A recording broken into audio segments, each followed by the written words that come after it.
அது வந்து கண்டிப்பா ஏற்றுக்கொள்ள முடியாது. பிரதானத்துவம் இந்த கூட்டத்துக்கு கூட்டப்பட்டது. ஏன் இவ்வளவு பெரிய ஒரு கன்ஃபியூஷன்? நான் ரொம்ப சிம்பிளான ஒரு கொஸ்டின். அவருக்கு வேற எந்த விதமான ரைட்ஸும் கிடையாது. புதிய தலைமுறை நேயர்களுக்கு வணக்கம். நேர்பட பேசு நிகழ்ச்சிக்கு உங்களை வரவேற்பதில் மகிழ்ச்சி. நேற்று திமுக 75 அறிவு திருவிழா நிகழ்ச்சியில முதலமைச்சர் மு.க.ஸ்டாலின் அவர்கள் பேசியதையும், அதே போல அதிமுக நிகழ்வுல எதிர்க்கட்சித் தலைவர் எடப்பாடி பழனிசாமி அவர்கள் பேசியதையும் அடிப்படையாக கொண்டுதான் இன்னைக்கு நம்ம நேர்பட பேசு நிகழ்ச்சியுடைய தலைப்பை கட்டமைச்சிருக்கிறோம். நம்ம எடுத்துக்கிட்ட தலைப்பு கருப்பு சிவப்பு நீலத்தை யாராலும் வீழ்த்த முடியாது, 2026 வெற்றியை யாராலும் தடுக்க முடியாது மு.க.ஸ்டாலின். திமுகவை ஸ்டாலின் நம்பவில்லை, கூட்டணியை தான் நம்பிக்கொண்டிருக்கிறார் திருமிகு எடப்பாடி கே பழனிசாமி. திமுக அதிமுக கூட்டணியின் தேவை இன்று யாருக்கு அதிகம் இருக்கிறது என்ற தலைப்புல இன்னைக்கு நம்ம விவாதிக்க போறோம். 4 விருந்தினர்கள் என்னோடு இணைகிறார்கள். அறிமுகம் செய்கிறேன். பத்திரிகையாளர் திருமிகு லட்சுமி சுப்பிரமணியன், பத்திரிகையாளர் திருமிகு ஜீவசகாப்தன், வழக்கறிஞர் திருமிகு சி அக்னீஸ்வரன், எழுத்தாளர் திரு ஜே ராம்கே அவர்கள். 4 பேருக்கும் வணக்கம். நான் முதல்ல திரு ஜீவா உங்ககிட்ட இருந்தே தொடங்குறேன். கருப்பு சிவப்பு நீலத்தை யாராலும் வீழ்த்த முடியாது அப்படின்னு பேசுறாரு. 2026 2019 தொடங்கினது அதே பயணம் தொடரும், 2026 வெற்றியை யாராலும் தடுக்க முடியாது அப்படின்னு பேசுகிறார். இப்ப கூட்டணி அப்படின்னு வரும்போது மெகா கூட்டணி அமைக்க போறாங்க எதிர்த்தரப்புல அப்படின்னு அதையெல்லாம் விமர்சனம் செய்யக்கூடியவர் இன்னும் திமுக கூட்டணியினுடைய இன்டாக்ட்னஸ் பத்தி பேசுகிறார்.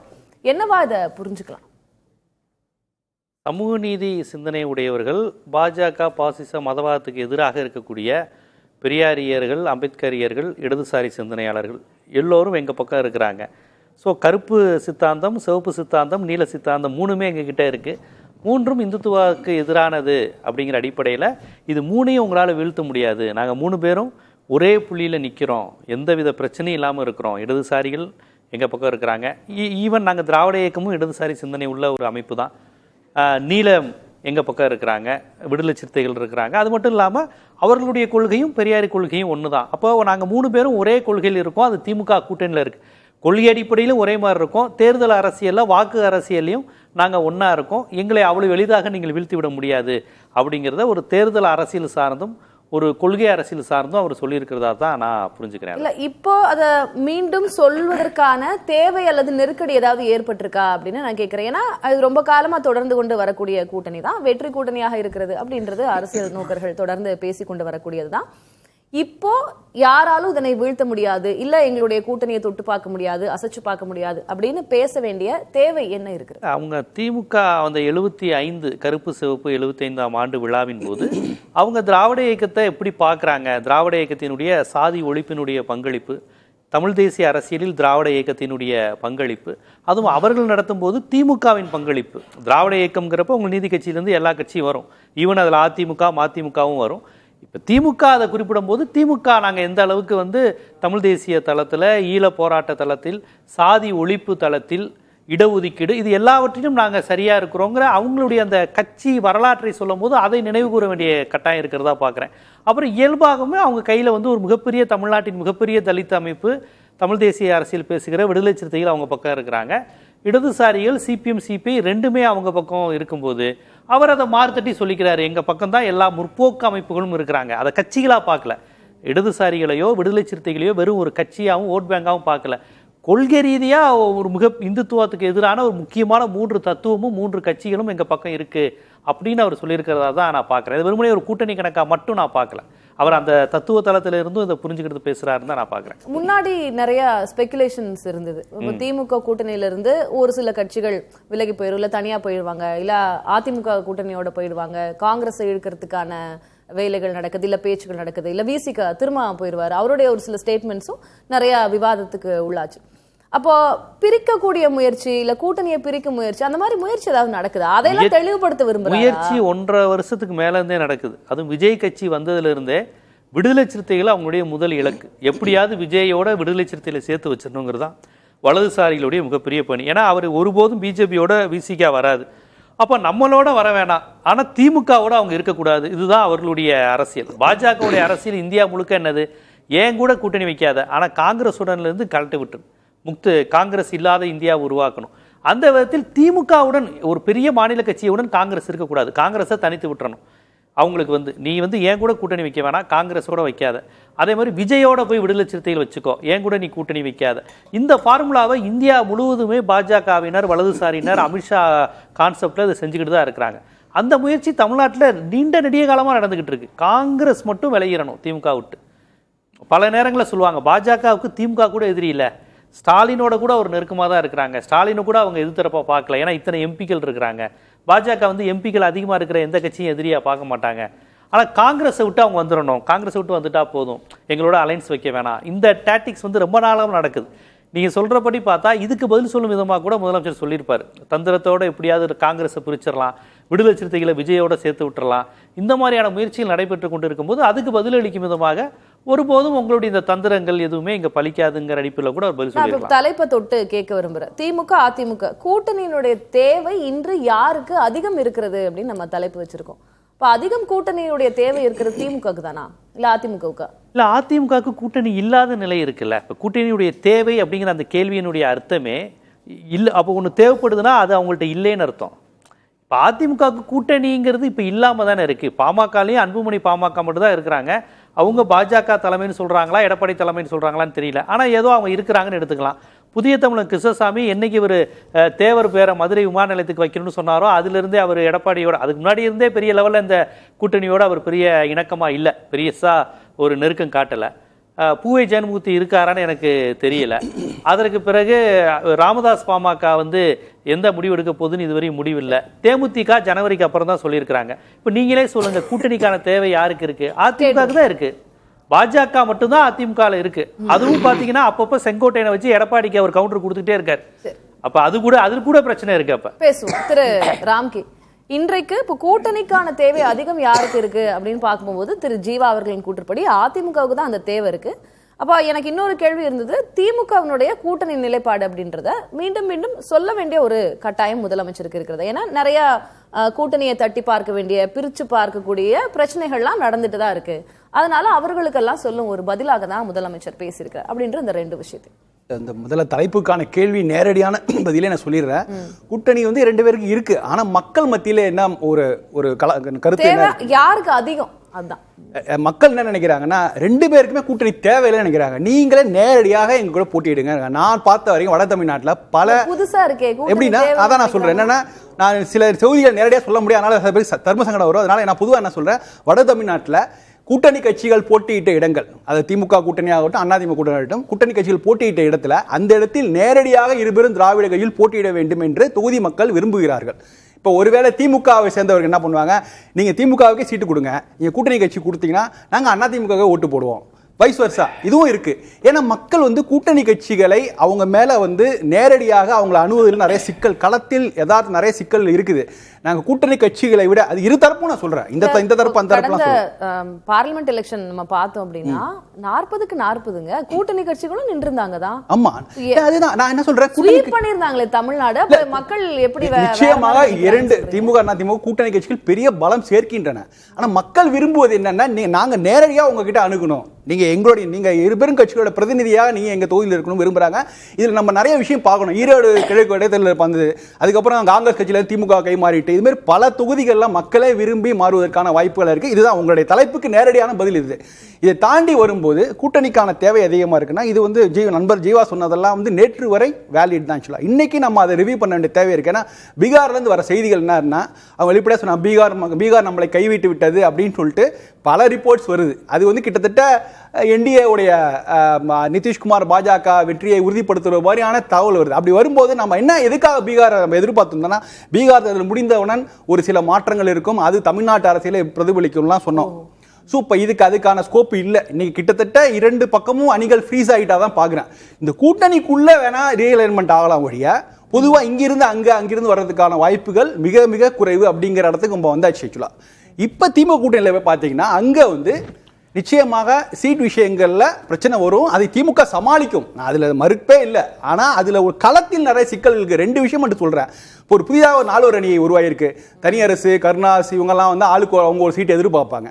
இப்போ இப்போ அவங்கள போன்றவர்களை சின்ன கட்சிகளை உள்ள கொண்டு வர மாதிரி பெரிய கட்சிகளுக்கு கொஞ்சம் சங்கடம் இருக்கும். ஏன்னா அவங்களுடைய சீட்டுகளை குறைத்து விட்டு தான் கொடுக்க வேண்டும். நான் அதை புரிஞ்சுக்கிறேன். நான் இந்த கேள்வி நீங்க உள்வாங்கிக்கங்க. இப்போ கூட்டணி அப்படின்ற அடிப்படையில அதிகமான கட்சிகளை கூட்டணியில வச்சிருக்கிறதும் திமுக தான். நாளைக்கு சீட் ஷேர்ல பிரச்சனை வரும், அதை ஃபேஸ் பண்ணுவாங்க அப்படின்னு நீங்க சொல்றீங்க.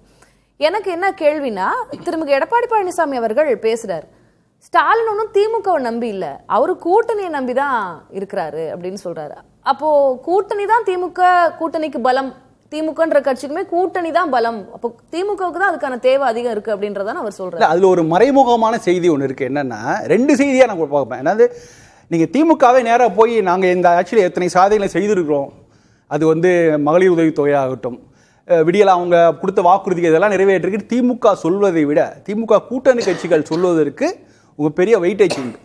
ஸோ அந்த வகையில் நேரடியாக அப்படி கூட பொருள் எடுத்துக்கலாம். கூட்டணி கட்சிகள் நம்பி திமுக இருக்குன்னு காரணம் தான். திமுகவே நேரில் சொன்னால் மக்கள் எந்த அளவுக்கு ஏற்றுப்பாங்கன்னு தெரியல. ஆனால் கூட்டணி கட்சிகளுக்கு ஒரு வெயிட்டேஜ் இருக்கு. நாங்கள் இன்னும் வந்து திமுக மேலே எங்களுக்கு நம்பிக்கை இருக்குது, அவங்க பாஜக எதிர்ப்பு உறுதியாக இருக்கிறார்கள், அவர் சொன்னதை செய்திருக்கிறார்கள், கடந்த 5 ஆண்டுகளில் கொடுத்த வாக்குறுதி இருக்கிறார்கள், கூட்டணி கட்சிகள் சொன்னால் நிச்சயமாக மக்கள் மனதில் ஒரு பெரிய பாதிப்பு ஏற்படும். அது ஒன்று. இரண்டாவது, மறைமுகமாக எடப்பாடி அவர் சொல்றது என்னன்னா, சிறுபான்மை வாக்குகள் எதெல்லாம் வந்து அதிமுக பக்கம் வராதுன்னு நினைக்கிற வாக்குகள் இருக்கு பாத்தீங்களா, சிறுபான்மை வாக்கு, தலித் வாக்குகள், அதெல்லாம் வந்து பெரும்பாலும் திமுகவை விட திமுகவுடைய கூட்டணி கட்சிகளிடம் இருக்கிறது அப்படிங்கறத தான் அவர் சொல்ல வரான்னு பாக்குறேன். அதாவது நீங்க காங்கிரஸ் கட்சியிலையும் விடுதலை சிறுத்தைகள்கிட்ட தான் பெரும்பாலான சிறுபான்மை தலித் வாக்குகள் இருக்கு. அப்படி இருக்கும்போது அதை அவங்கள நம்பி தானே திமுக இருக்கு. நான் இன்னும் தலைப்பு ஒட்டி கேட்கிறேன், கூட்டணிக்கான தேவை அப்படின்றது இப்ப திமுக இருக்கு, அதிமுக இருக்கா? ஜீவா அவர்கள் சொன்ன பாயிண்ட், இப்ப அதிமுக கிட்ட இப்ப இன்னைக்கு கூட்டணியே இல்ல, ஒரு கட்சி தான் இருக்கு, அவங்களுக்கு தான் கூட்டணி அமைக்க வேண்டிய தேவை இருக்கு அப்படின்றாரு. அந்த ஸ்டேட்மெண்ட்டை நீங்க எப்படி? இல்ல அத நீங்க அதிமுக பக்கம் வந்து அது எல்லாம் வெளிப்படையா தெரிஞ்ச விஷயம். ஒரு என்டிஏ அலைங்கிறது ஒரு ஷேப்புக்கே வரல இன்னும். அது நிறைய சிக்கல் இருக்குது. அதுதான் நான் சொன்னேன், பீகார் தேர்தல் முடிந்தோடனே எல்லாம் நடக்கும்லாங்க. இது குறித்து பெரிய அளவு மாற்றம் வரப்போல, எந்த அளவுக்கு பாஜக இங்கே ஈடுபாடு காட்டுங்கலாம் பெரிய கொஸ்டின் மார்க் இன்னைக்கு இருக்குது. ஒருவேளை அவங்க அங்கே ஒரு வெற்றி கிடைத்தா அந்த உற்சாகத்தில் வேணா ஏதாவது பண்ணலாம் ஒழிய பெரிய அளவுக்கு ஒரு மாற்றங்கள் கொண்டு வரதுக்கான வாய்ப்பு இல்லை. ஆனால் பழைய என்டிஏ கூட்டணியை அவங்க உள்ள கொண்டு வரதுக்கு அவங்க தான் செய்ய முடியும். பாஜக தான் முன்னிருந்து அதிமுக ஒரு கூட்டணியை கட்டமைக்க முடியும், அதிமுகவால் செய்ய முடியாது. ஸோ இப்படி ஒரு சூழல் இருக்கும்போது இங்க கூட்டணி இன்னும் ஃபார்ம் ஆகல. இது நீங்க ஃபார்ம் ஆகணும். ரெண்டாவது, இங்க இருக்கிறவர்கள் வெறுமே திமுக எதிர்ப்பை மட்டும் முன்வைக்க மாட்டார்கள். எனக்கு என்ன, எனக்கு எவ்வளவு சீட் கிடைக்கும்ங்கிறத அது சொல்லக்கூடிய வெளிப்படையாக பேசக்கூடிய கட்சிகள் இங்க இருக்காங்க. ஆனா அங்க வந்து வெறுமனே பாஜக எதிர்ப்பு தான். அங்க எவ்வளவு வந்து அவங்க மனதில் எதிர்பார்க்கிறாங்கிறத இது வரைக்கும் வெளியில சொன்னதே இல்லை. அது ஒரு மிகப்பெரிய ஆபத்துல போய் முடியும். அவங்களுக்குள்ள பேசிக்கிறாங்க. இப்போ கேஎஸ் அழகிரி வந்து ஒரு காங்கிரஸ் கட்சியோட அண்ணாமலை மாதிரி அப்பப்போ பேசுறாரு. பட் சீட்டுன்னு வரும்போது அவங்க எல்லாத்தையும் இப்போ வெளிப்படையாக பேசுறது நல்லது. இப்போவே நீங்கள் பின்னாடி ஒரு இறுதி கட்டத்தில் போய் அவங்களுடைய எதிர்பார்ப்பை முன் வச்சாங்கன்னா அது பெரிய பிளாஸ்ட் ஆகும். ஆனால் இந்த பக்கம் பார்த்தீங்கன்னா எல்லாருமே வந்து வெளிப்படையாகவே பேசுகிறாங்க. அண்ணா எடப்பாடி தலைமை ஏற்றுக்கொள்வதற்கு எவ்வளோ, அதெல்லாம் வந்து வெளிப்படையாக அங்கே நடக்குது, அங்கே வெளிப்படையாக இல்லை. ஸோ இந்த சிக்கல் நாளைக்கு இதை போஸ்ட்போன் பண்றாங்க, இந்த இஷ்யூ அப்படியே போஸ்ட்போன் பண்ணிட்டே போறாங்க. எனக்கு அது புரிஞ்சுக்கிறேன் திரு ராம்கி. கூட்டணினால இல்ல கூட்டணி கட்சிகள்னால அந்த சீட் ஷேரிங், பார்கெனிங் அது செகண்டரி. இப்ப இன்னைக்கு கூட்டணி ஃபார்ம் ஆகிறதுக்கான தேவையே ஒண்ணு அது இருக்குல்ல, அதுல இப்ப யார் ஸ்ட்ராங்கா இருக்காங்கிறது அதுதான் இயல்பா வந்து. அதாவது இங்கே வந்து அதிமுக தலைமையிலான கூட்டணி இனிமேல் தான் உருவாக்கப்பட வேண்டும். அங்க ஒரு கூட்டணியை தக்க வைத்துக் கொள்ள வேண்டும். இதுதான் அவங்களுக்குள்ள சவால், இது இவங்களுக்குள்ள சவால். இது ரெண்டுமே வெவ்வேறு சவால். மெகா கூட்டணி அமைக்க போறேன் அப்படின்னு சொல்லிட்டு இருக்கிற இபிஎஸ் அவர்கள் இன்னும் கூட்டணி அமைக்கல, இன்னும் எந்த கட்சி வருவாங்கன்னு தெரியல. அவரு சிபிஎம், சிபிஐ, விடுதலை சிறுத்தைகள் எல்லாமே முயற்சி பண்ணாரு, விஜய் முயற்சி பண்ணாரு, அது எல்லாமே தோல்வியில முடிவடைஞ்ச நிலையில அவர் திமுக வந்து அவங்க கூட்டணி தான் நம்பி இருக்காங்க அப்படின்னு வைக்கக்கூடிய விமர்சனத்தை நம்ம எப்படி புரியும்? அதுதான் நான் சொல்றேன். அதாவது திமுக கூட்டணி நம்பி இருக்காங்கன்னா அவங்க திமுக கூட்டணி கட்சிகள் தருகிற வேல்யூ அடிஷனுங்கிறது அதிகமாக இருக்கிறது. இன் டேர்ம்ஸ் ஆஃப் ஓட்ல பார்த்தீங்கன்னா சிறுபான்மை வாக்குகளை திமுக கொண்டு வரதுன்னு சொல்லிட்டு தலித் வாக்குகளை உள்ள கொண்டு வர்றது, அதையெல்லாம் தாண்டி ஒரு பெர்செப்ஷன் உருவாக்குறது. திமுக மேல எந்த விதமான ஒரு நெகட்டிவான விஷயம் எதுவும் இல்லை, இந்த ஆட்சி நல்ல விதமாக தான் செஞ்சு செயல்படுறாங்கிற ஒரு பெர்செப்ஷனை கிரியேட் பண்ணும்ல, அதற்காகத்தான் திமுக தன்னுடைய கூட்டணி கட்சிகளை நம்பி இருக்கிறது. அதை வந்து அவங்களுடைய கூட்டணி கட்சி இன்னும் எக்ஸ்பாண்ட் பண்ண நினைக்கிறாங்க, இன்னும் புதிய பார்ட்னர்ஸ் உள்ள கொண்டு நினைக்கிறாங்க, ஒரு சேஞ்சஸ்லாம் பண்ண நினைக்கிறாங்க. ஸோ அதனால தான் அவர் எடப்பாடி என்ன சொல்றாரு, அவங்க வந்து கூட்டணி கட்சிக்கு அதிக முக்கியத்துவம் கொடுக்குறாங்கன்னு சொல்றாரு. இது வந்து அந்த நோக்கத்திலாம் பார்க்கணும். ஆக்சுவலா நீங்க வந்து நீங்க சொல்லலாம், நீங்க சொல்றது புரிஞ்சுக்கிறேன். எப்படின்னா நீங்க வந்து உங்க சைடுல கூட்டணியா உருவாகல, நீங்க வந்து அதை வந்து அவங்கள பிளேம் பண்றீங்களா? அவர் இஷ்யூவை சொல்றாரு. இங்க வந்து என்னன்னா, இங்க வந்து அதிமுகவால் பல சமூக வாக்குகளையும் கன்சியூம் பண்ண, அது திமுக அவர் கொடுத்த கிரெடிட் இல்ல. திமுக தலைவர் திமுக நம்பி ஒண்ணு இல்ல, கூட்டணி கட்சி நம்பி இருக்கிறாருன்னு சொல்றது விமர்சனம். அது விமர்சனம் தான். அந்த விமர்சனம் எதன் நோக்கம் சொல்லப்படுதுன்னா, அதிமுகவால் அனைத்து சமூக வாக்குகளையும் கன்சியூம் பண்ண முடியும், திமுகவால் அப்படி செய்ய முடியாது, திமுக தன்னுடைய கூட்டணி கட்சிகள் நம்பி இருக்கிறதுங்கிறது தான் ஒரே செய்தி. திரும்ப லட்சுமி சுப்ரமணியன், நீங்க எப்படி புரிஞ்சுக்கிறீங்க இந்த ஸ்டேட்மெண்ட்? தமிழ்நாட்டில் இருபெரும் திராவிட கட்சிகளுக்கும் ஒரு கடந்த 20-25 ஆண்டுகளாகவே ஒரு 6-7 தேர்தல்களாக 2 திராவிட கட்சிகளுக்குமே கூட்டணி தேவை. அதாவது இந்த சிறிய கட்சிகள் அவங்களோட இருக்கணும் அப்படின்ற கட்டாயம் இருக்கிறது. இது வந்து எலெக்ஷன் அரித்மெட்டிக் தான்.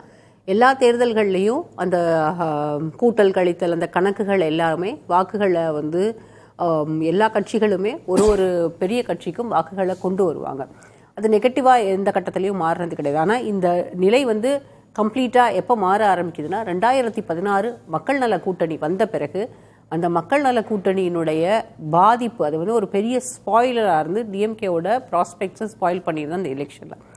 அதற்கு பிறகு இந்த கூட்டணியினுடைய தேவையை திமுகவும் அதிமுகவும் இந்த சிறிய கட்சிகளினுடைய கூட்டணியினுடைய தேவையை ரெண்டு பெரிய கட்சிகளுமே உணர்ந்து தான் செயல்பட ஆரம்பித்தாங்க. 2016 அந்த கூட்டணியை உருவாக்கிய பங்கு ஜெயலலிதாவுக்கு உண்டு. அதாவது திமுகவோடு கூட்டணியில் இல்லாமல் மதிமுகவும் விடுதலை சிறுத்தைகளும் தனித்து விடப்பட்டால் அவங்களுக்கு வந்து அதிமுகவுக்கு லாபம் அப்படிங்கிற இடத்துல ஜெயலலிதா ஸ்ட்ராட்டஜைஸ் பண்ணாங்க. அதுக்கு இதை வந்து திருமாவளவனே ஒரு இடத்துல ஒரு கட்டத்தில் அவர் வந்து அவரே வந்து ஒப்புதல் கொடுத்துருக்காரு.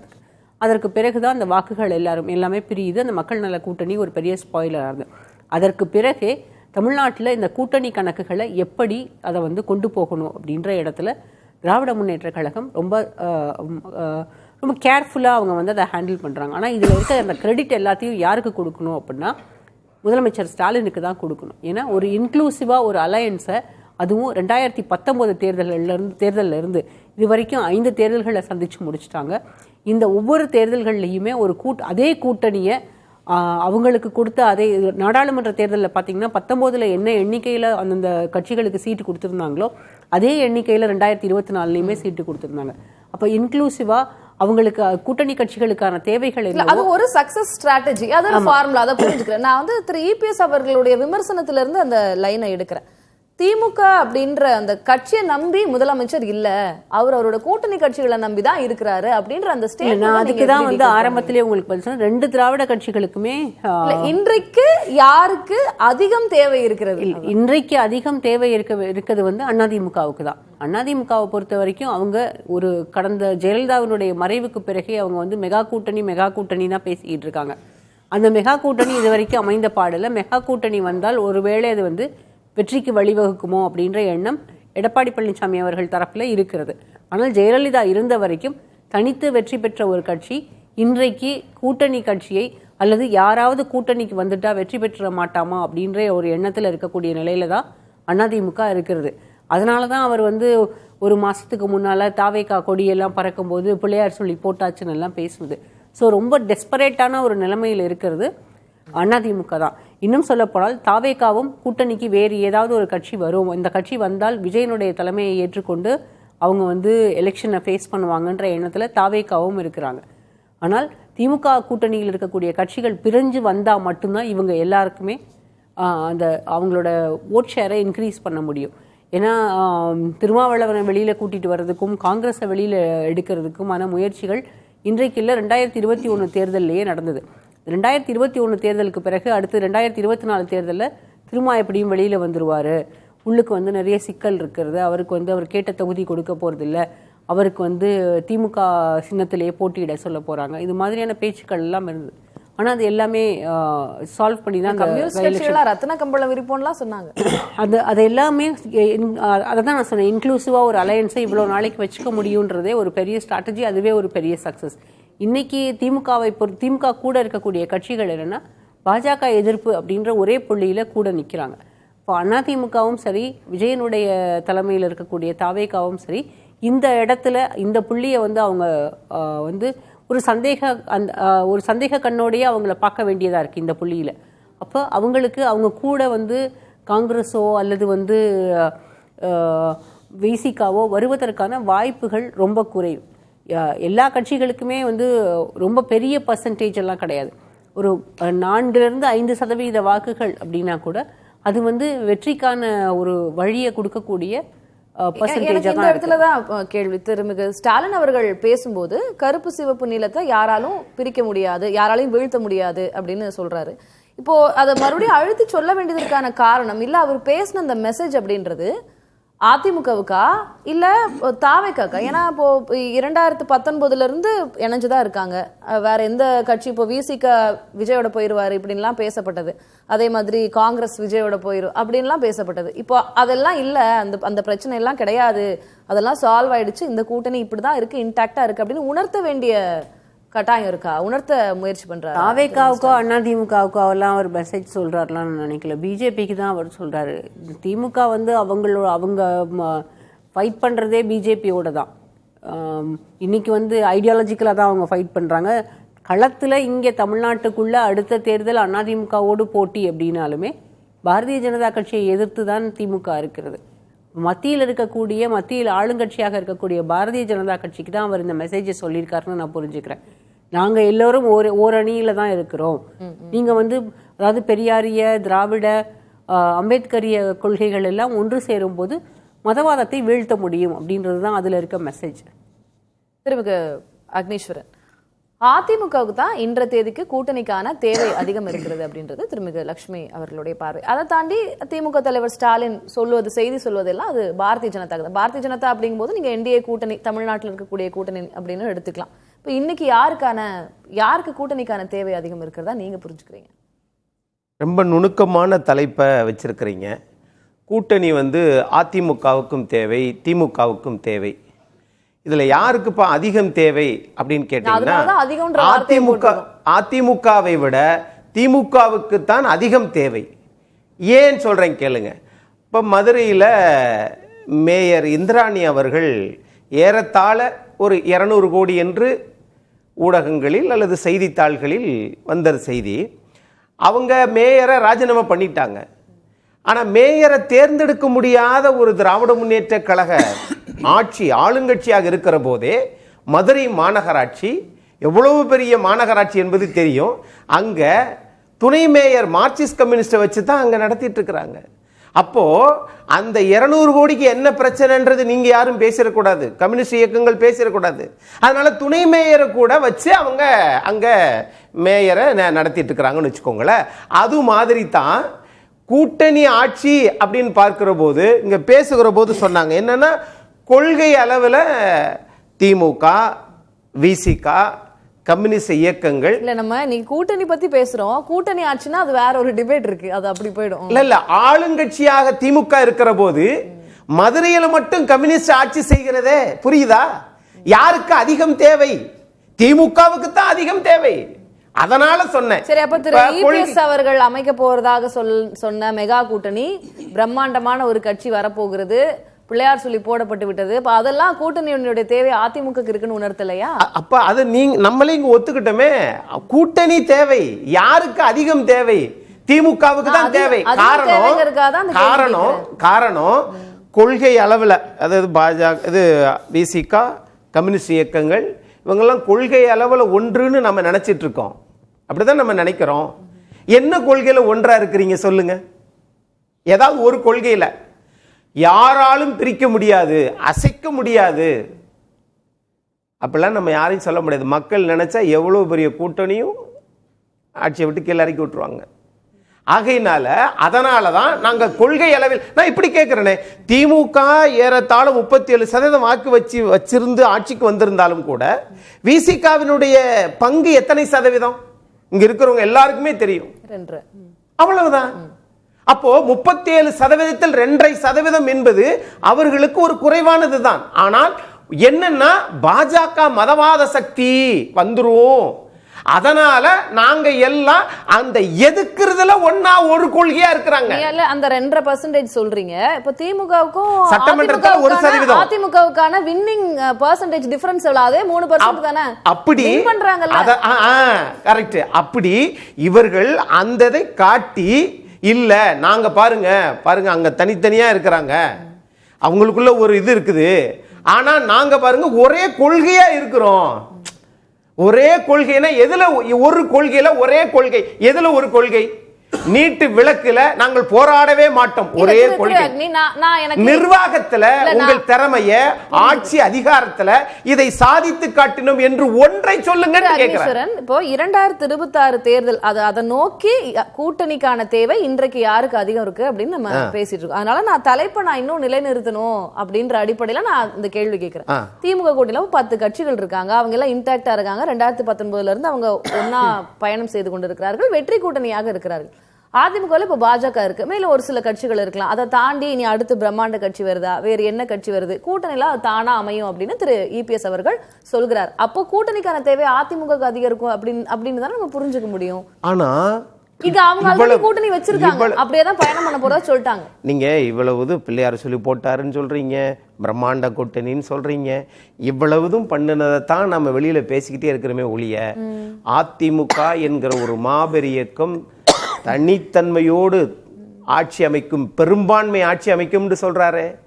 அந்த நம்பிக்கை தமிழ்நாட்டில் திமுகவின் தலைவரும் மாண்புமிகு முதலமைச்சர் அவர்களிடம் இருக்குதான் கேட்டா அதைத்தான் எதிர்க்கட்சி தலைவர் எடப்பாடி பழனிசாமி தெளிவா சொல்றாரு.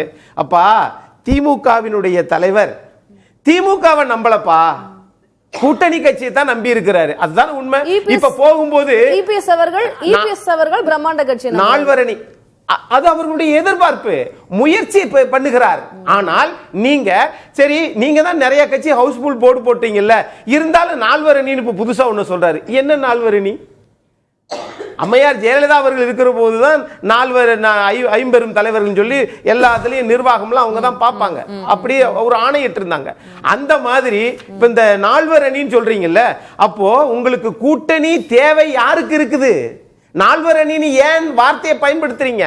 ஜீவா அவர்கள் சொல்றாங்க என்னன்னா, கூட்டணிக்கான தேவை எல்லாருக்குமே இருக்கு, ஆனா அதிகம் தேவைப்படுறது அதிமுக தான். ஏன்னா திமுக கிட்ட ஏற்கனவே கூட்டணின்னு ஒண்ணு இருக்கு, அதிமுக கிட்ட கூட்டணியே இல்ல அப்படின்றாங்க. அதத்தான் நானும் சொல்ல வந்தேன்.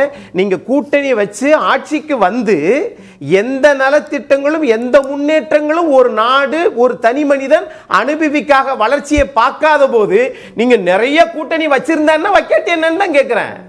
நீ இப்படி சொல்லுமே, நான் இப்படி சொல்லுவேன். மத்திய அரசு நீங்க வச்சுக்கோ, 38 கட்சிகளோட நீங்க மத்தியில அவங்க இப்ப தேர்தலை சந்திச்சாங்க, பெரும்பான்மை ஏன் வர முடியல?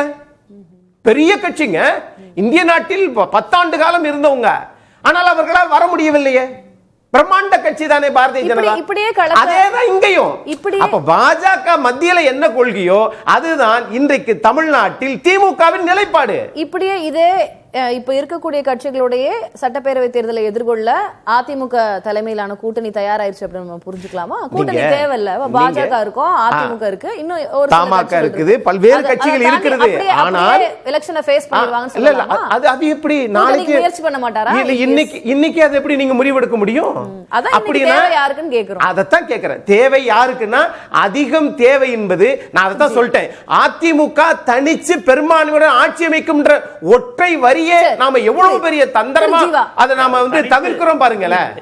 நான் ஜீவாட்ட பதில் வாங்கிட்டு வந்துடுறேன். அவர் என்ன சொல்றாருன்னா, பெரும்பான்மை தனி பெரும்பான்மையுடனே அதிமுக ஆட்சி அமைக்கும்ன்ற அந்த வரியில இருந்து நீங்க புரிஞ்சுக்கணும். அந்த விக்டரி எங்களுக்கு அதுவே போதும், மக்களையும் கட்சியும் எடப்பாடி நம்புகிறார் தேவையில்ல அப்படின்னு இபிஎஸ் சொல்றதா நம்ம புரிஞ்சுக்கணும்ன்றாரு. அப்ப வாசன் மட்டும் போதும்னு சொல்றாரு. அதானே, வாசன் மட்டும் போதும், நாங்க தேர்தலை சந்தித்துக் கொள்வோம், 234 தொகுதியில ஒரு 190 200 தொகுதி வெற்றி பெற்றோம் அவர் சொல்றதா நான் புரிஞ்சுக்கிறேன். கரெக்ட் தானே? அவர் அதானே சொல்றாரு, நாங்க தனித்து பெரும்பான்மையோட இருக்கிறோம். ராமதாஸ் வருவாரா, அன்புமணி வருவாரா, கிருஷ்ணசாமி வருவாரா, ஜெகன்மூர்த்தி வருவாரானா நாங்க காத்திருக்கல. இப்போதைக்கு எங்களோட உறுதியா இருப்பவர் வாசனும் நயினா நாகேந்திரனும், இது போதும் எங்களுக்கு அப்படின்னு அவர் சொல்றாரு, எடுத்துக்கலாம். அப்படிதானே? அதானே அவருடைய கருத்து.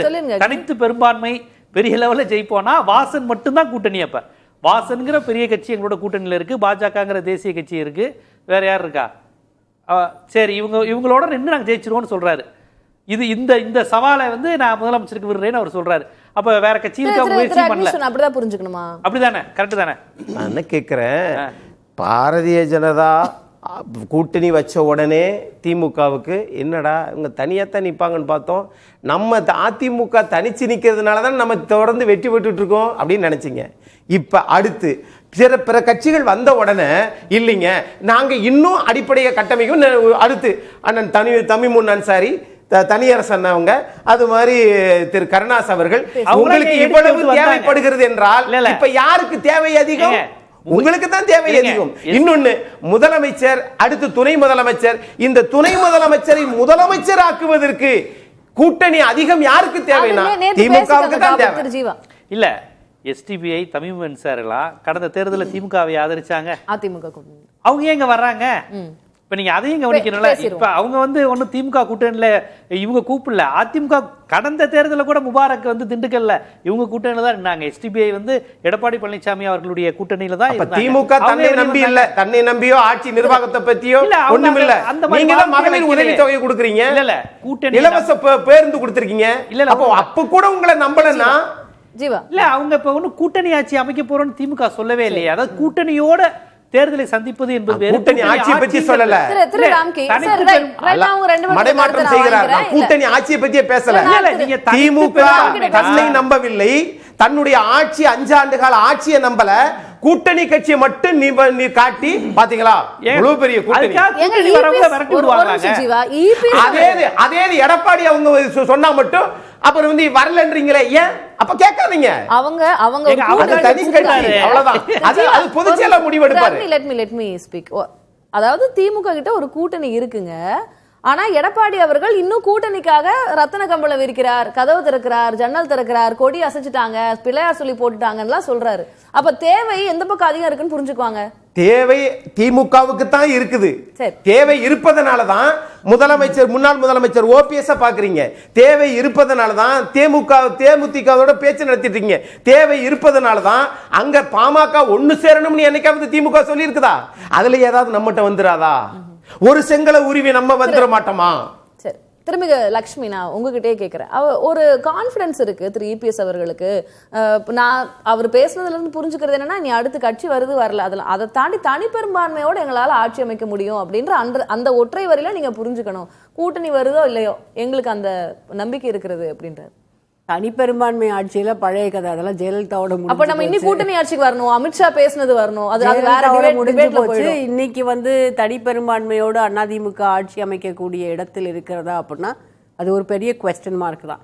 ஏன்னா அப்படி தனிப்பெரும்பான்மையோடு ஆட்சி அமைக்க முடியும் அப்படின்னா திரும்ப அந்த என்டிஏ கூட்டணியில போய் திரும்ப சேர்ந்து பிஜேபியோட கூட்டணியை ரினியூ பண்ணிருக்க வேண்டிய அவசியமே இருந்திருக்காது அதிமுகவுக்கு. நான் கேள்விப்பட்ட வரைக்கும் எடப்பாடி பழனிசாமி அவர்கள் திமுகவுக்கும் பொருந்தும் கூட்டணி இல்லாம. நான் திமுகவை பத்தி இப்ப பேசல, அதிமுகவை பத்தி மட்டும் தான் பேசுறேன். 2 கட்சிகளுக்குமே கூட்டணி தேவைன்றத ஆரம்பத்திலேயே நான் சொல்லிட்டேன். அதனால இப்ப எடப்பாடி பழனிசாமி அவர்கள் ரொம்ப டெஸ்பரேட்டா தான் இருக்கார். ஏன்னா நான் கேள்விப்பட்ட வரைக்கும் பிஜேபியோட இந்த கூட்டணி அமைச்ச பிறகு அவர்களுக்குள்ளாக கட்சி நிர்வாகிகளுக்குள்ளாக நடந்த ஒரு உரையாடல் போது அவர் இப்ப இந்த அவசியம் ஏற்பட்டிருக்கிறது. ஏன்னா தொண்டர்கள் எல்லாம் ரொம்ப சோர்ந்து போயிடுவாங்க, ஏதாவது ஒரு கட்சியோடு கூட்டணியில் இருந்தா இனி தேர்தலுக்காக வேகம் எடுத்து வேலை பார்க்க முடியும்ன்ற ஒரு நம்பிக்கை எல்லாருக்குமே வரும். அந்த நம்பிக்கையை கொடுப்பதற்காக தான் இந்த கூட்டணியை திரும்பவும் புதுப்பிக்க வேண்டிய கட்டாயம் ஏற்பட்டது அப்படின்றார்.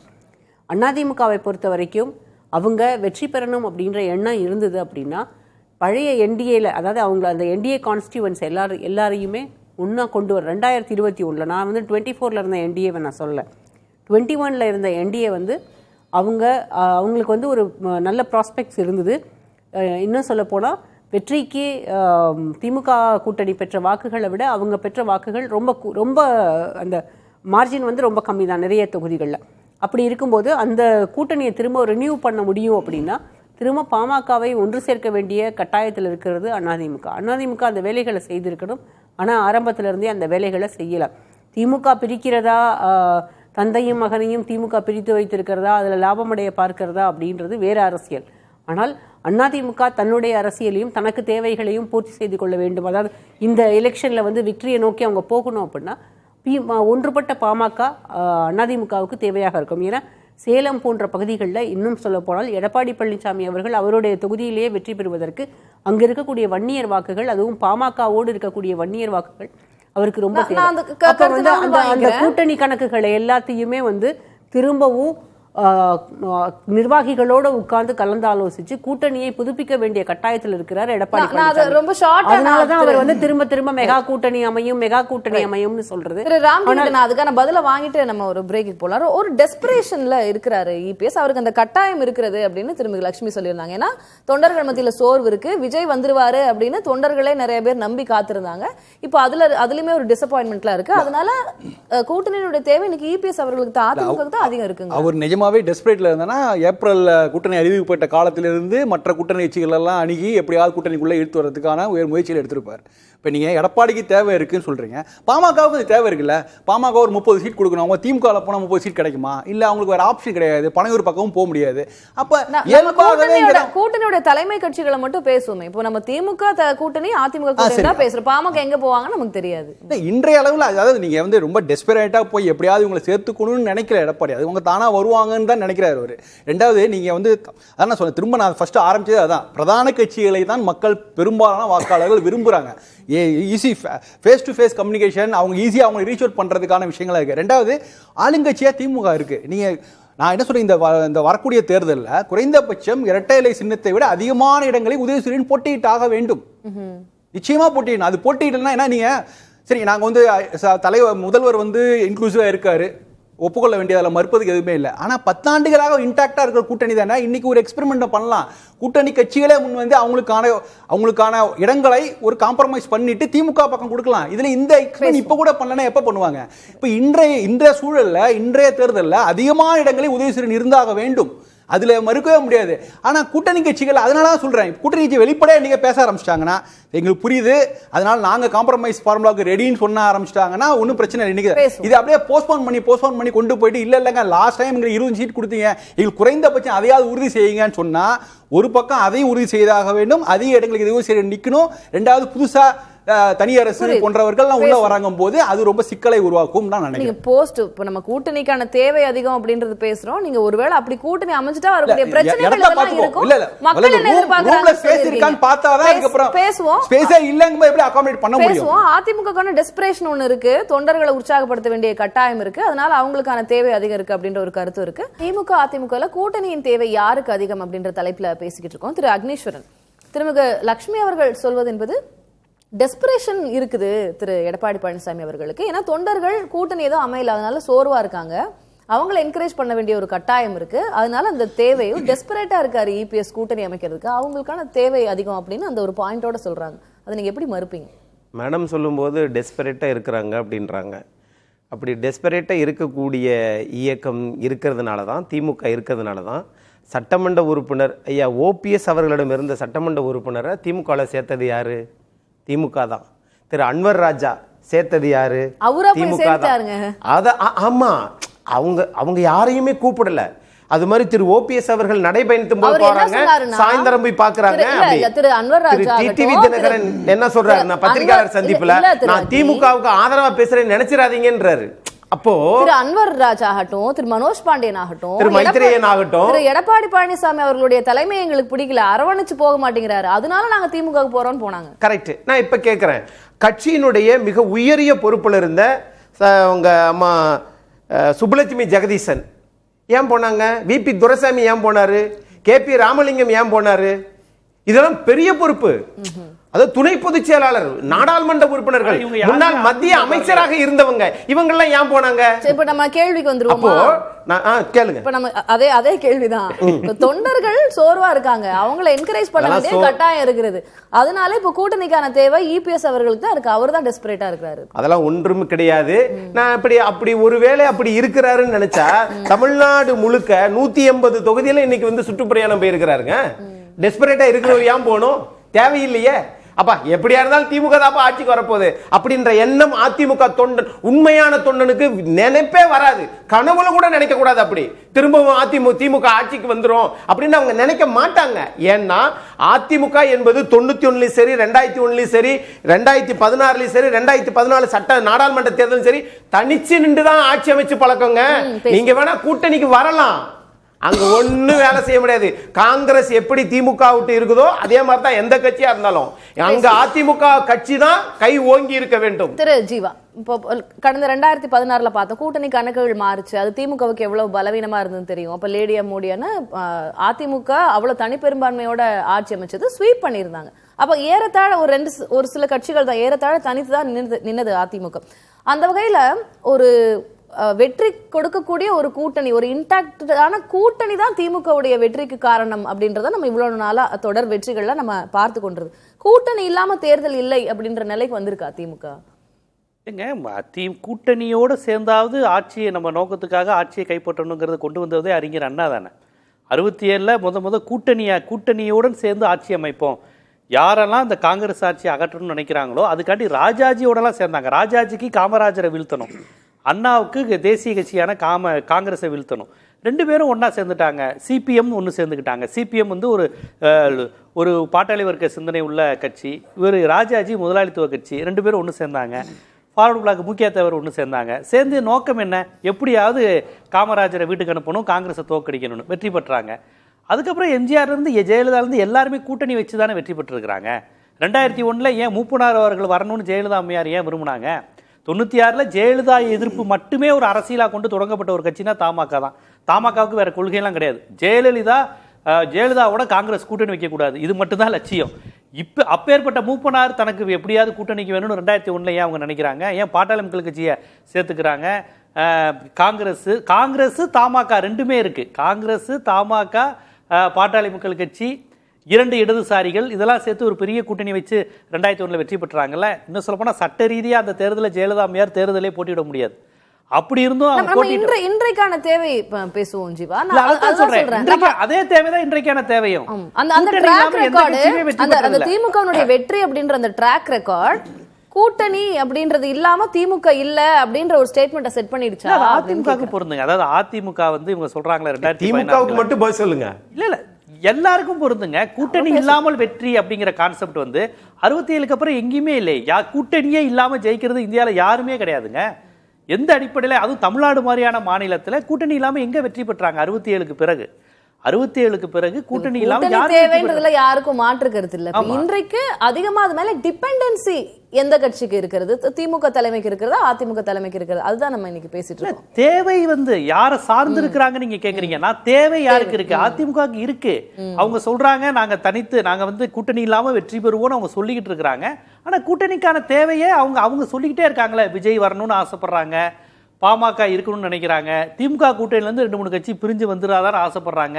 இதை அவங்க தானே வெளிப்படுத்துறாங்க. இப்ப திமுக தலைவர் வந்து தாம் பக்கம் இருக்க கூட்டணி கட்சியை தான் அவர் இது பண்றாரு ஒழிய அதிமுக பக்கம் இருக்க கூட்டணி கட்சி என் கட்சிக்கு வரணும்னு அவர் சொல்லவே இல்லை. திரு ராம்கி, நான் அதை தான் கேட்க விரும்புறேன். திரு ராம்கி, இப்போ அதிமுகக்கான தேவை இருக்கிறது அப்படின்னு சொல்ற அதிமுக இப்போ முன்னாடி பாத்தீங்கன்னா திரு இபிஎஸ் அவர்கள் வரிசையா கடந்த மாசம் அதுக்கு முன்னாடி மாசம் முதல்ல சிபிஐ சிபிஎம் கம்யூனிஸ்ட் கட்சிகளுக்கான அழைப்பு இருந்தது. அதுக்கப்புறம் விடுதலை சிறுத்தைகளுக்கான அழைப்பு இருந்தது. அப்புறம் ரொம்ப வெளிப்படையாவே பிள்ளையார் சொல்லி போட்டாங்கன்னு தாவேக்காவுக்கான அழைப்பு இருந்தது. இன்னும் பேசிக்கிட்டு இருக்காங்க அப்படின்றது. இப்போ இவ்வளவு கூட்டணிக்கான ஒரு டெஸ்பரேஷன் இபிஎஸ் அவர்களுக்கு இருக்கும்போது அவர் இப்போ திமுகவை விமர்சிக்கிறதா நம்ம எப்படி பார்க்கலாம்? கூட்டணி கட்சி நம்பிதான் திமுக இருக்கு, அவங்க திமுகவை நம்பல ஸ்டாலின் அப்படின்னு அவர் வைக்கிற விமர்சனத்தை எப்படி புரிஞ்சுக்கிறது? இந்த விமர்சனம் ஆகட்டும், நீங்க சொன்னீங்களா, அதை விட நான் சென்ற வாரத்தில் அதை டிகோட் பண்ணி சொன்னேன். அதாவது கம்யூனிஸ்ட் கட்சிகளை வந்து கூட்டணிக்கு வருமாறு அடிக்கிறேன்னா நிச்சயமா கம்யூனிஸ்ட் வர மாட்டாங்க. நீங்க இவங்க பாஜகவோட இருக்காங்க, எப்படி வருவாங்க? தெரிந்தும் அவர் கதவை தட்டுகிறார். எதுக்கு தட்டுறாருன்னா தன்னை பொசிஷன் பண்றதுக்காக. பாருங்க, உங்களுக்கும் எனக்கும் எந்த பிரச்சனையும் இல்லை, உங்களுக்கு பாஜக நான் கூட பாஜக கூட்டணி இருக்கிறதுனால தான் பிரச்சனை அப்படிங்கிறத பதிவு செய்கிறார். அப்படி செய்தால்தான் அவர் அதிமுக தலைவர் என்பதை தாண்டி யாரெல்லாம் திமுக இருக்கீங்களோ அவங்களாம் எங்களை அக்செப்ட் பண்ணக்கூடிய இடத்துல நான் இருக்கேங்கிறத அதை ப்ரூவ் பண்ண முடியும். அதுக்காக தான் அவர் சொல்றாரு. அதுக்காக தான் கம்யூனிஸ்ட் கட்சியில கூப்பிட்டா திருமாவளவன் ஓப்பனா சொன்னாரு, நீங்க பாஜகவோட கூட்டணி சேர்ந்ததாங்க பிரச்சனை உங்களுக்கு அப்படின்னு சொன்னாரு. நடக்காதுன்னு தெரியும், ஆனா ஸ்ட்ராட்டஜி, அது ஸ்ட்ராட்டஜி. ஆக்சுவலா நல்ல பாஜகவோட இல்லையே, ஏன் விசிக வரல அதிமுகவோட, சும்மா அப்படி சொல்லிக்கிறது. இதன் செய்வது மூலமாக தன்னை பொசிஷன் பண்றாரு. அதாவது நீங்க திமுக எதிர்த்து versus others, Stalin versus others இருக்கிற ஒரு நிலைமை இருந்த போது அதை படிப்படியாக ஸ்டாலின் வெர்சஸ் எடப்பாடியும் கொண்டு வர முயற்சி செய்கிறதா. ஆனா நம்ம இதை இப்படி இன்னைக்கு சமீபத்தில் விமர்சனத்தை எப்படி கொண்டு போறோம்னா, நீங்க வந்து திமுக பக்கம் ஒட்டுமொத்த கூட்டணி இருக்குது, எடப்பாடியை தனியாளா இருக்காரு அப்படிங்கிற மாதிரி நீங்க கொண்டு போனீங்கன்னா அது எப்படி ஆகும்னா கிட்டத்தட்ட வந்து எடப்பாடி வெர்சஸ் அதர்ஸ்ங்கிற மாதிரி ஆயிடும். ஆக்சுவலா அது நானே சொல்ல, அது கிரவுண்ட்ல அப்படி கிடையாது ஆக்சுவலா. ஏன்னா இந்த அதிமுக அதிருப்தி தலைவர்கள் இருக்காங்களா தினகரன் எல்லாரும் அவங்க பேசி பேசி பேசி பேசி எடப்பாடி வேண்டுமா வேடாமான்னு சொல்லும் போது அது எப்படி விவாத பொருள் ஆகுதுன்னா, கிட்டத்தட்ட இப்படியே போய் நீங்க எடப்பாடி வர்சஸ் அதர்ஸ் போயிடுச்சுன்னா அது திமுக பெரிய பின்னடைவு தான். நீங்க பர்செப்ஷன் தான் ரொம்ப முக்கியம். நீங்க இப்படியே பில்ட் பண்ணி போனீங்கன்னா கடைசி நேரத்தில் இதை பார்த்துட்டு திமுக கூட்டணி இருக்கவங்களே நிறைய ட்ரம்ப் கார்டை யூஸ் பண்ணி நிறைய பேர் கிளைம் பண்ணுவாங்க. அவங்க கிளைம் பண்ணா அதிக சீட்டெல்லாம் கிளைம் பண்ண போல. எனக்கு சென்ற எலெக்ஷன்ல என்ன கொடுத்தீங்களோ அதே எனக்கு கொடுங்க. அதை கொடுக்கக்கூடிய இடத்துல திமுக பெரிய சிக்கல்லாம் வரும். போன இடம் எனக்கு கொடுத்தீங்களே அதை கொடுங்கன்னு சொல்றதுலேயே பெரிய சிக்கல் வரும். ஸோ அதனால நீங்க எல்லாரையுமே ஒரு இடத்துல அகாமடேட் பண்ண முடியாது. அதை நீங்க குறைவான பிளேயர்ஸை நம்பர் ஆஃப் பார்ட்டிஸை கம்மியாக வச்சுக்கணும். ஆனால் திமுக மிகப்பெரிய நம்பர் 1 பார்ட்டிங்க இன்னைக்கு வலுவாக இருக்கிறார்கள். அடுத்த ஒரு ரோட் மேப் அவங்களுக்கு 10 வருஷம் ரோட் மேப் இருக்கு. தெளிவா ஆன்டி பிஜேபிங்கிறத பண்றாங்க. தொடர்ந்து இப்போ அதிமுக இருந்து முக்கிய தலைவர்கள் திமுக இணையறாங்க. கடந்த முறை அதிமுக கூட்டணியில இருந்த ஒரு சில கட்சிகள் அவங்க ஒரு சீட் வின் பண்ணவங்க அவங்க எல்லாம் திமுகவுக்கு நாங்க இணைந்து பயணம் பண்ண விருப்பப்படுறோம் அப்படின்னு சொல்றாங்க. அப்ப அந்த கூட்டணி அப்படின்ற விஷயம் திமுக தான் ரொம்ப தேவைப்படுது. நீங்க மேம்போக்கா பார்க்கும்போது இந்த ஓரணி திரளுது நடக்குதுன்னு நீங்க பார்க்கலாம். மனோஜ் பாண்டியன் வராரு, அன்வர் ராஜா வராரு பாக்குறாரு. ஆனா கிரவுண்ட்ல அவங்க சார்ந்த தொகுதியில் என்ன மாதிரியான ஒரு மாற்றம் நடக்குதுன்னு பார்க்கணும்ல. மனோஜ் பாண்டியன் ஆலங்குட்டில் நிக்கிறாருன்னா அவங்க பூங்கோதை என்ன நினைப்பாங்க? அவங்களுக்கு வேற எங்க அகாமடேட் பண்ணுவீங்க? நீங்க ஃபோர்ஸ் பண்ண முடியுமா? நீங்க சொல்லிட்டு மாவட்ட செயலர் கூப்பிட்டு இதை பாருங்க நம்ம எல்லா இடத்துலையும் இப்போ தானே இந்த நடந்த உடன்பிறப்பு அந்த நிகழ்ச்சி அதான் நடந்துட்டு இருக்குது. இந்த மாவட்ட செயலர் நீங்க எப்படியா திருநெல்வேலியில் நீங்க எப்படியா ஜெயிச்சு காட்டணும் அப்படி நீங்க ஃபோர்ஸ் பண்ணலாங்க. கிரவுண்ட்ல என்ன நடக்குது? திமுக தொண்டர்கள்லாம் மற்றவங்களாம் நினைப்பாங்க சரி திமுக தொண்டர்கள் விடுங்க, கீழே இருக்கிறவங்க கிரவுண்ட்ல இருக்கவங்க நாங்க நேற்று வரைக்கும் அண்ணா திமுக இருந்தாரு, திடீர்னு இன்னைக்கு இங்க வந்துட்டாங்க. இப்போ இவங்களுக்கு தான் சீட்டு கொடுக்கப்படுகிற உத்தரவாதத்தை தான் அவங்களும் வருவாங்க. உள்ள என்ன அவங்களுக்கு சீட் கொடுக்காம இருக்க போறது இல்ல. அது அன்வராஜா ஆகட்டும், தனியார் ஆகட்டும், கட்சி மாறி நின்று வெற்றி பெற்றவர்கள் அவங்களுடைய லோக்கல் சப்போர்ட் அவங்களுக்கு ஆதரவு இருக்கு. ஆனா அந்த ஈக்குவேஷன் மாறும்போது அது களத்துல அப்செட். இப்ப என்ன இது மாதிரியான நெருக்கடி திமுகவுக்கான நெருக்கடியா அவங்க பார்ப்பாங்க. அந்த சம்பந்தப்பட்ட தலைவருக்கான மனோஜ் பாண்டியனுக்கான நெருக்கடியோ அன்வராஜாக்கான அதுதான் உண்மை. ஆனா அதை மக்கள் அப்படி புரிந்து கொள்ள மாட்டார்கள். இவங்களுக்கு நெருக்கடி இருக்குங்க, இவங்க ஏங்க தாவேகா கூட போக கூடாது, இவங்க ஏன் திமுக போறாங்க? அப்ப திமுக இவங்களை அனைத்து இடத்துல இருக்கிறதுனால தான் இவங்க போறாங்க அப்படி நினைக்க ஆரம்பிப்பாங்கல்ல. இப்ப அந்த சிக்கல் தொடர்றது. இன்னைக்கும் நம்ம செங்கோட்டையன் எங்க போவாரு அப்படிங்கறதெல்லாம் வருது இல்ல.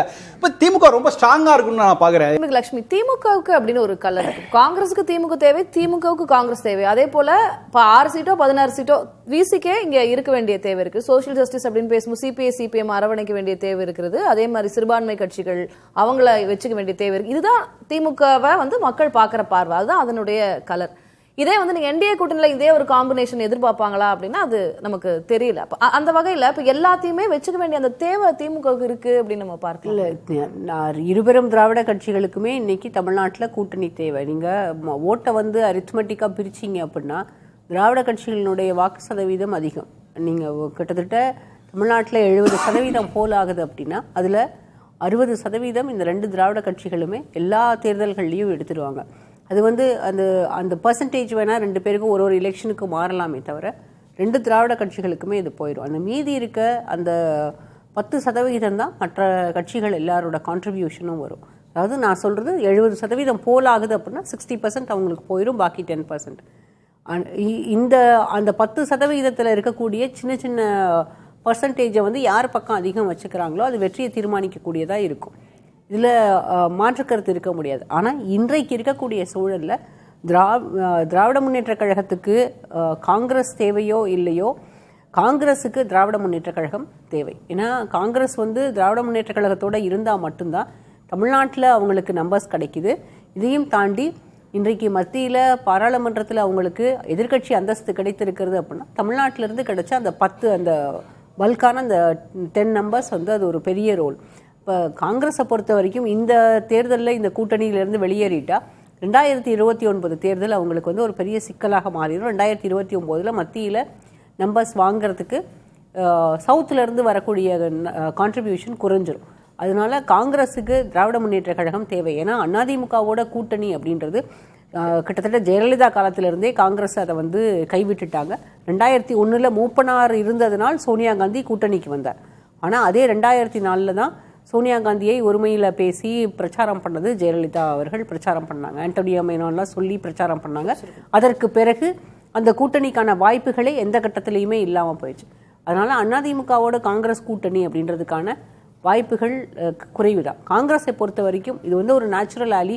2016 கூட்டணியிலிருந்து வெளியில வந்துட்டாங்க அப்படின்னாலும் திரும்பவும் காங்கிரஸ் திமுகவோடு தான் கூட்டணிக்கு போனது. காங்கிரஸுக்கும் தேவை, விசிகாவுக்கும் தேவை, அதே போல திராவிட முன்னேற்றத்துக் கழகத்துக்கும் தேவையில்லாமல் இல்லை. இது வந்து ஒன்னா சேர்ந்து பயணித்தால் மட்டும்தான் டிசம்பர் ஜனவரிக்குள்ள அதுக்கான முடிவுகள் தெரிய வரும். விருந்தினர்கள் 4 பேருக்கும் நன்றி. மீனவர நிகழ்ச்சியில் சந்திக்கலாம் நேயர்களே. நன்றி, வணக்கம். அது வந்து கண்டிப்பா ஏற்றுக்கொள்ள முடியாது. பிரதான தூண்டு கூட்டப்பட்டது.